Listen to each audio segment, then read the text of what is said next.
Hello everyone, this is Neha. Today in this session we are going to discuss about Hdfs, that is Hadoop Distributed File System.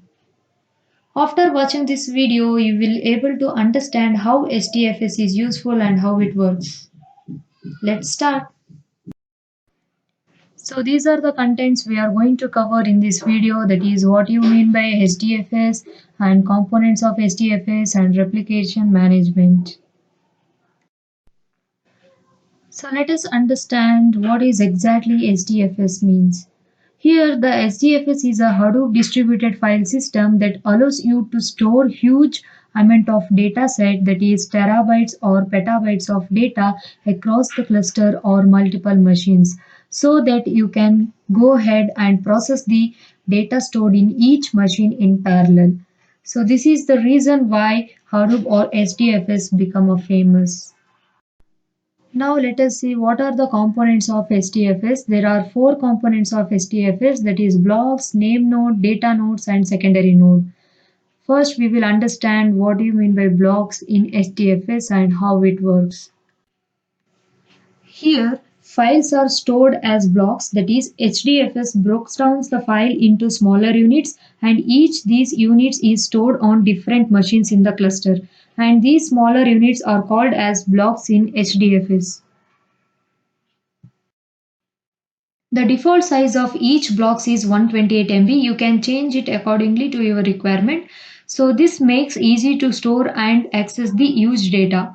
For example, I want to put a file size of 512 MB, and this file is divided into four blocks, that is 128 MB plus 128 MB plus 128 MB plus 128 MB, which is equal to 512 MB. Then finally these data blocks will distributed across the cluster.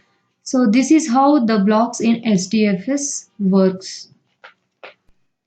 Let us move on to the next components of HDFS, that is name node and data nodes. Here the HDFS will follow the master slave policy. That means you have one master node and all other nodes are slave nodes. In HDFS, the master node is called as name node and slave node is called as data nodes. The name node will assign the work to the data nodes, and it also manages and maintains the data nodes, and also it maintains the metadata, that is the information about the data that is there or present inside the data nodes. Along with that, the name node will receive the heartbeat signal from the data nodes to ensure that all the data nodes are working fine. Suppose let's say one of the data nodes stops sending the signal, the name node will assume that the particular data node has been failed, so that new data node will be permissioned by the name node.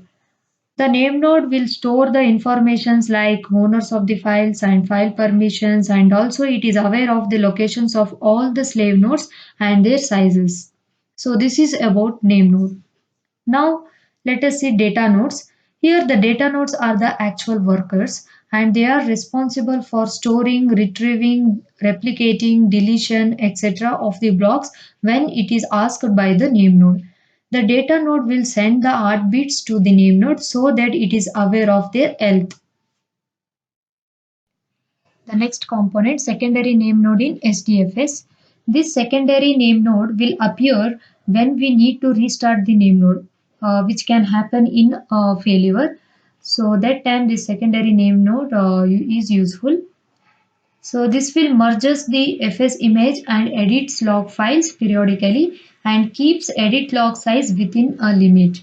Here the FS image is nothing but it stores the information about files and directories in the file system, and edits log it keeps track of each and every changes to HDFS. So let us understand with diagram. See here the secondary name node gets the edit logs from the name node in regular intervals and applies to FS image. Once it has a new FS image, it copies back to the name node. And then name node will use this FS image for the next restart, which will reduce the startup time. So this is how the secondary name node will work. And the whole purpose of this secondary name node is to have a checkpoint in HDFS. Now we will see replication of blocks. In HDFS, we may get a problem that is when one of the data nodes containing data blocks crashes. So in this case, we may not able to retrieve the data or we will be facing data loss. So the HDFS has a solution for it, that is replication of blocks.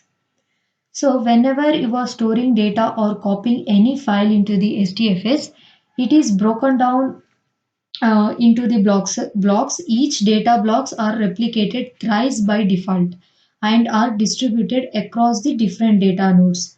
So with the help of this, we can again retrieve the data by having replica that will be stored in some other data nodes, so that we will not lose our data. See, in this diagram, we have in data 1, we have block 1, and in data 2 also we have block 1, in data 4 also we have block 1. So the thrice it will be replicated. So this is how the replication of blocks will work. Let us understand rack in Hadoop and how it is stored. A rack is a collection of machines that are stored in same physical location, and there are multiple rack in Hadoop cluster and all are connected through the switches. So here the large Hadoop cluster contains the multiple racks. In each rack there are lots of data nodes are available. So the communication between the data nodes that are present on same rack is quite much faster. So as you see in this diagram, the lots of data are stored in different racks, that is rack 1, rack 2, rack 3 through switches. So this is about rack in Hadoop. Rack awareness.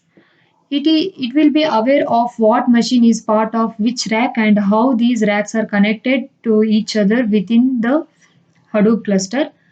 So with the help of this rack information, the name node chooses the closest data node to achieve the maximum performance. And here we store the data in different racks so that there is no way of lose our data. So by using this rack awareness, it maximizes the network bandwidth because the data blocks transfer within the racks. So this is the advantage of using rack awareness in Hadoop. So this is all about SDFS. I hope you all understood what is SDFS and how it works and how it is useful. So thanks for watching.